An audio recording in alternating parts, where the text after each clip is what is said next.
Chapter 1. The Astronomer of the Nursery Patch. To anyone else, Fred was just a small brown garden snail sitting on a rhubarb leaf. But inside his head, Fred was not a snail.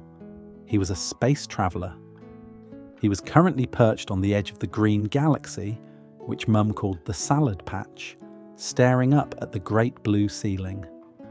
"It goes on forever," Fred whispered to himself. He watched a blackbird soar high above. To Fred, it wasn't a bird. It was a feathered dragon, a beast that lived in the upworld where the air was thin and cold. "I bet he breathes fire," Fred thought, his eye stalks wiggling with excitement. "I bet he eats clouds for breakfast."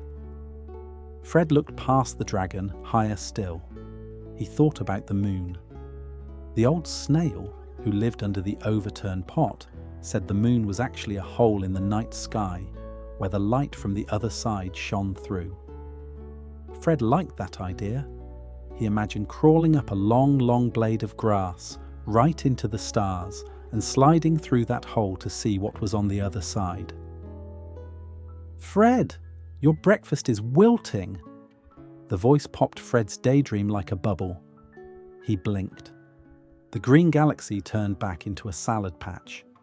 The feathered dragon became just a noisy blackbird looking for worms. "Coming, Mum," Fred called. He slid down the stem of the rhubarb. His shell, his cosy spiralling home, clunked softly against the leaf. It felt heavy today. Down in the cool, damp earth, Mum was waiting. She was scraping some delicious algae off a terracotta shard. "Head in the clouds again, my little dreamer," Mum asked gently, nudging him with her feelers. "You'll dry out if you stare at the sun too long."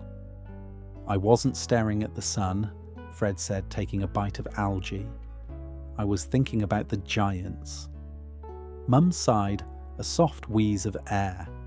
"Oh, Fred, the giants aren't for thinking about. They are for hiding from."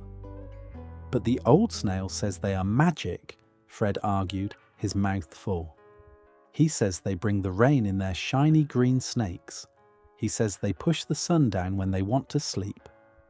"The old snail has a cracked shell and too much time," Mum said, though she smiled affectionately. "Eat up. You need your strength. The shell grows only if the snail eats." Fred finished his breakfast, but his mind was still drifting. He looked over at the great clay pot.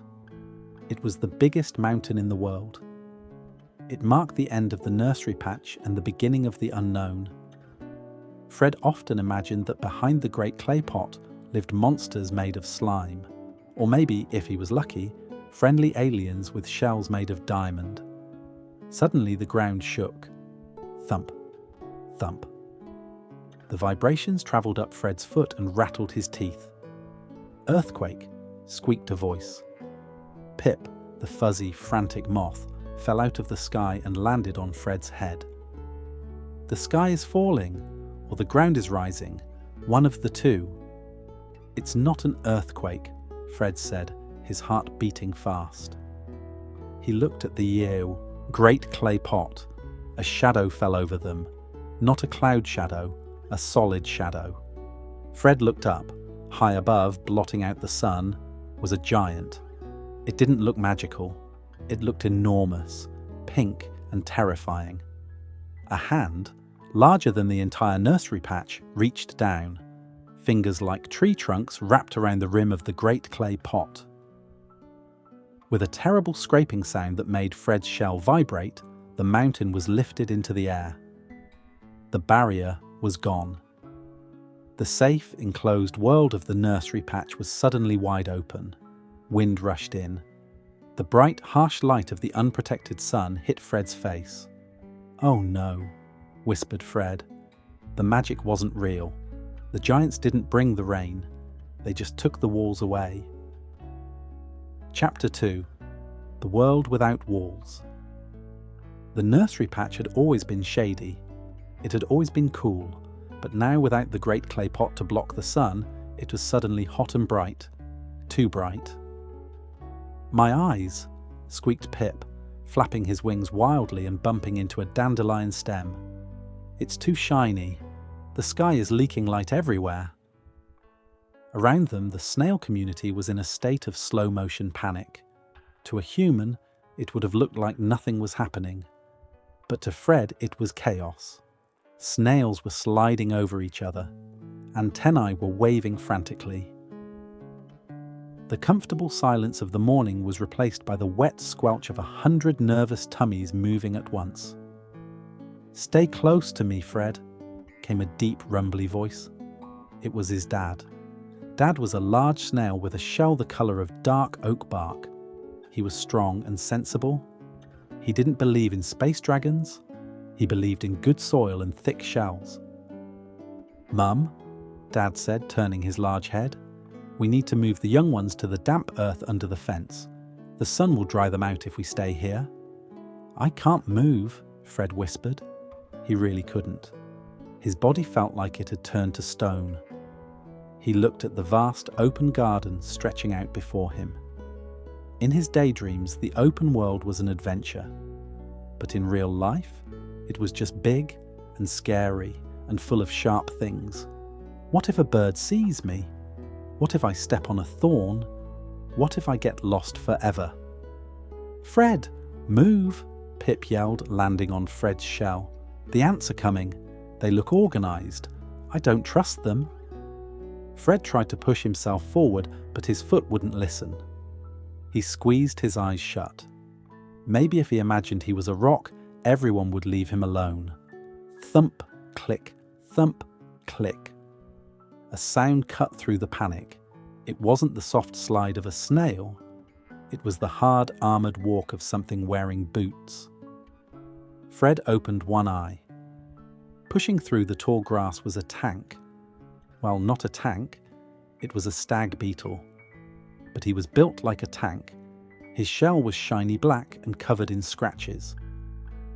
One of his antlers was chipped. He walked with a limp, dragging a stiff pine needle as a walking stick. It was Barnaby. Barnaby was the oldest bug in the garden. Legend said he had once fought a spider and won. Legend said he had survived the Great Lawnmower of 2023. Barnaby stopped right in front of Fred. He looked down, his black eyes unblinking. "You're blocking the traffic, lad," Barnaby grunted. His voice sounded like gravel crunching under a boot. I'm scared," Fred squeaked. Barnaby tapped Fred's shell with his pine needle. "Tink." "Good," Barnaby said. Fred blinked. "Good?" "Fear keeps you sharp," Barnaby said. He pointed his chipped antler towards the fence. "The brave ones who run without looking, they get eaten by the birds. The scared ones who freeze." He leaned in close. "They get dried out by the sun." Barnaby straightened up. "Don't stop being scared, Fred. Just stop being a statue. Use the fear. Let it make you check your map. Let it make you watch the shadows, but you have to move." Barnaby turned to the panicked crowd. "All right, listen up," he bellowed. "Single file, youngest in the middle, keep to the shadows, move." The command snapped Fred out of his trance. Barnaby was right. Being a statue was dangerous. Fred took a deep breath. He checked the map in his head. He looked for the nearest shadow. And very slowly, he began to slide. Chapter 3: The Great Stone Desert. The journey to the fence was not a straight line. Between the soft earth of the nursery patch and the safety of the new home lay a terrible obstacle. The giants called it the patio. To Fred, it was the Great Stone Desert. It was vast, flat and grey. There was no shade. There were no leaves. There was only the hard, hot ground that scraped against Fred's foot, drying up his slime faster than he could make it. Slide, heave, rest, slide, heave, rest. Fred was at the back of the line. The others were ahead. Dad was breaking trail, leaving a thick silver path for the younger snails to follow. Mum was nudging the little ones along. Barnaby was patrolling the sides, barking orders at stragglers. "Keep it moving. Don't let your slime dry out. Eyes on the horizon." Fred tried. He really did, but he was hot, and he was tired. Usually Fred could escape into his head. He tried to imagine that the patio was actually a frozen lake, and he was an ice skater gliding effortlessly across it. But the fantasy wouldn't stick. The stone was too hot. The sun felt like a heavy blanket pressing down on him. Whiz! Something dusty bounced off Fred's shell. "This is boring," moaned Pip, landing on the stone in front of Fred.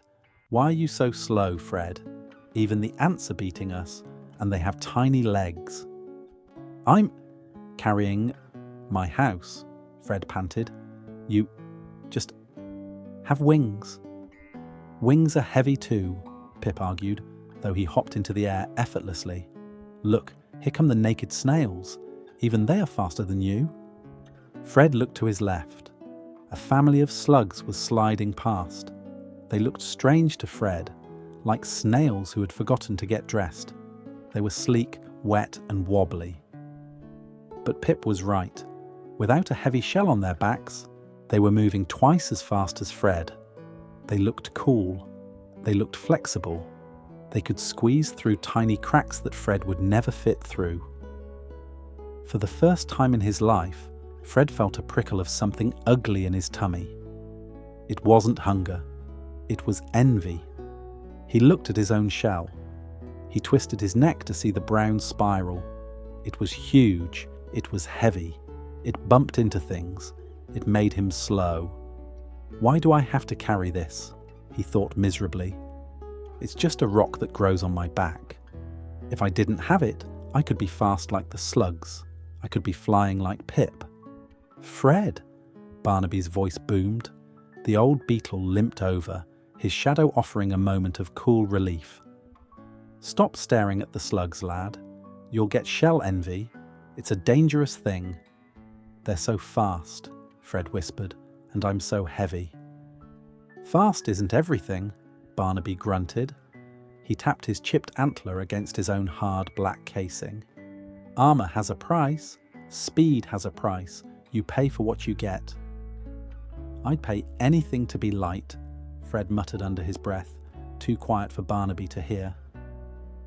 Barnaby moved on to shout at a cricket who was jumping in the wrong direction. Fred was left alone in the heat again. He paused. He looked at the hard stone ground. He gave a little wiggle, trying to shake his shell, imagining for a second that he could unbuckle it like a backpack and leave it behind. Just for a bit, he imagined. "I'd leave it here, run to the fence and come back for it later." But the shell stayed stuck. It was part of him, and right now, Fred really wished it wasn't. Chapter 4: The Patch of Shade. They were only halfway across the Great Stone Desert when Dad called a halt. "Rest!" his deep voice boomed. "Find shade. Re-slime." The shade was the shadow cast by a forgotten gardening glove that had stiffened in the sun. It wasn't much, but it was better than the burning grey stone. The snails crowded into the shadow, sighing with relief as the cool air hit their skin. They began the slow, important work of making more slime to soothe their aching feet. Fred collapsed at the very edge of the shadow. His foot throbbed. His shell felt like it weighed a ton. He let it drop against the stone with a loud clunk. "Stupid shell," he mumbled, giving it a nudge with his feeler. It didn't budge. It just sat there being heavy. He thought about the slugs again, sliding freely in the heat. He felt a hot tear of frustration well up in his eye stalk. "It's a very handsome spiral, you know."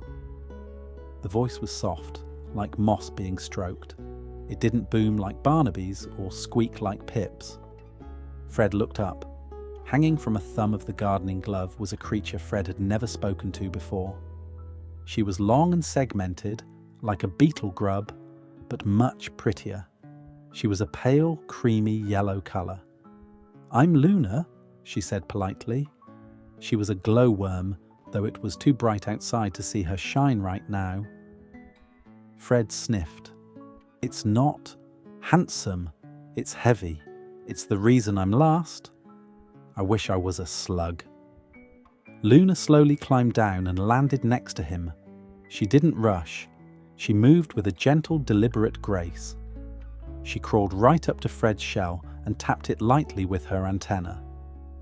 But if you were a slug, Luna said thoughtfully, where would you keep your thinking space? Fred blinked, confused. My what? Your thinking space, Luna repeated. She traced the swirl pattern on his shell. I've watched you in the nursery patch, Fred. When it gets too loud or too busy, you tuck yourself inside here. It's your quiet room. Slugs don't have quiet rooms. They are outside all the time. It must be very exhausting being outside all the time. Fred hadn't thought about that. He did love pulling his head in when Pip was being too noisy, or when the sun got too hot. It was cool and dark in there. It smelled like home. And, Luna continued, her voice dropping to a whisper, it's a very good shield. The ants bite the slugs sometimes, you know, because they are soft all over, but they never bite you. Fred looked at his shell. He touched the hard brown surface. He remembered the time a pebble had fallen off the rockery and bounced right off his back. If he had been a slug, that pebble would have hurt a lot. It's still heavy, Fred grumbled, but his voice was a little less angry now. Important things usually are, Luna said gently. She settled down next to him in the shade. Rest now, Fred. We still have a long way to go. Fred rested his chin on his knees. He watched Luna. She was quiet, like him. She didn't seem to think being slow was a bad thing. He leaned back against his shell. It was hard, yes, but Luna was right. It was also his own private quiet room. And right now, a quiet room felt quite nice. Chapter 5. The Sky Falls Down. The heat broke with a snap. One moment the sun was baking the grey stone. The next a cold wind swept across the patio, smelling of wet dust and electricity. Fred stopped. He looked up. In his imagination, the clouds weren't just clouds. They were grey battleships sailing in from the west, their sails heavy with water. They swallowed the sun in a single gulp. Move, barked Barnaby. Cover, find cover. But there was no cover. The gardening glove was too far back. The fence was too far forward. They were exposed on the open plain of the patio. Crack, boom. Thunder shook the ground. Fred felt it rattle his teeth. Then the first drop fell. To a human, a raindrop is just a splash. To a small bug, it is a water balloon the size of a beach ball falling from the sky. Splat. A drop hit the stone right next to Fred, sending a spray of cold water over him. Splat. Another one hit a cricket nearby, knocking him sideways. I can't fly, screamed Pip. Fred looked up. Pip was spinning wildly. His fuzzy wings were soaked and heavy. He tried to flap, but the wind swatted him down like a fly swatter. He tumbled onto the wet stone, shivering and stuck. My wings! Pip cried. They're too heavy. Further ahead, the sleek, fast slugs were in trouble too. The rain was making the stone slippery. They were sliding uncontrollably, unable to grip, washing away towards the drain like leaves in a gutter. Their speed was useless now. They were soft, and the rain was hitting them hard. Fred felt a drop hit his back. Tink. It didn't hurt. It just bounced off. He felt another. Tink. Fred pulled his head in. Schloop. He tucked his eye stalks down. He curled his tail up. He retreated deep into the spiral of his shell. Suddenly, the noise of the storm changed. Outside it was a roar of wind and splashing. But inside the shell it was just a dull rhythmic drumming. Thrum, thrum, thrum. It was warm. It was dry. It was safe. Luna was right. It wasn't just a rock, it was a fortress. Fred sat in his dark, quiet room, listening to the chaos outside. He was safe. He could stay here forever. But Pip isn't safe, a small voice whispered in his head. Fred squeezed his eyes shut. I'm scared, he thought. I don't want to go out there. Fear keeps you sharp, Barnaby had said. Fred took a deep breath. He pushed his head out of the shell. The cold rain stung his face, but he didn't retreat. He looked for Pip. The little moth was huddled in a puddle, his wings plastered to his sides, shivering violently. Fred didn't run. He didn't rush. He slid. He moved with the slow, heavy power of a tank. The wind tried to push him, but his heavy shell kept him weighed down. The rain tried to hurt him, but his shell took the blows. He reached Pip. Get under! Fred shouted over the thunder. He lifted the rim of his shell as high as he could. It wasn't a house for two, but the curve of the shell created a perfect little umbrella. Pip scrambled underneath, pressing himself against Fred's side, out of the direct rain. It's so loud, Pip chattered, his teeth clicking. It's okay, Fred said, his voice steady. He clamped his foot down hard on the stone, anchoring them both against the wind. I've got you. I'm heavy enough for both of us. And as the storm raged on, washing the fast slugs towards the drain and battering the exposed crickets, Fred the snail stood firm. He wasn't fast, he wasn't flying, but he was the strongest thing on the patio. Chapter 6. The Thinking Spot. The storm ended as quickly as it had begun. The grey clouds rolled away, leaving the sky a brilliant, washed-clean blue. Steam began to rise from the hot patio stone as the sun came back out. Wow, breathed Pip, crawling out from under the rim of Fred's shell. His wings were a bit damp, but he was safe. He looked at Fred with wide, fuzzy eyes. You were like a rock, Fred, a solid rock. Fred smiled shyly. He stretched his stiff muscles. I'm just heavy, he said. But this time he didn't say it like a complaint. He said it like a fact. The group began to move again. The rain had cooled the stone, making the last leg of the journey much easier. Even the poor slugs, who had been washed near the drain, managed to slime their way back to the line, looking very soggy and exhausted. They didn't look so fast and cool anymore. They just looked cold. Finally, the hard grey stone gave way to soft, crumbly soil. They had reached the edge of the patio. Above them towered the wooden slats of the great fence. Underneath the wood, it was dark, damp, and smelled delicious, like rotting leaves and old mushrooms. Home, called Dad, his voice booming with relief. Everyone under the wood, called Mum, her feelers twitching with joy. Find a spot, dig in. The snails dispersed into the cool shadows. It wasn't the nursery patch. There were no rhubarb leaves here, and the shadows were different. But it was safe. Barnaby the beetle limped past Fred. He stopped, leaning on his pine needle cane. He looked at Fred, then at Pip, who was drying his wings, then back at Fred. Not bad, kid, Barnaby grunted. Not bad at all. He tapped Fred's shell one last time, tink, and lumbered off into the dark. Fred found a quiet corner near a patch of moss. He settled down, letting the cool earth soothe his foot. He twisted his neck to look at his shell. It was scratched now.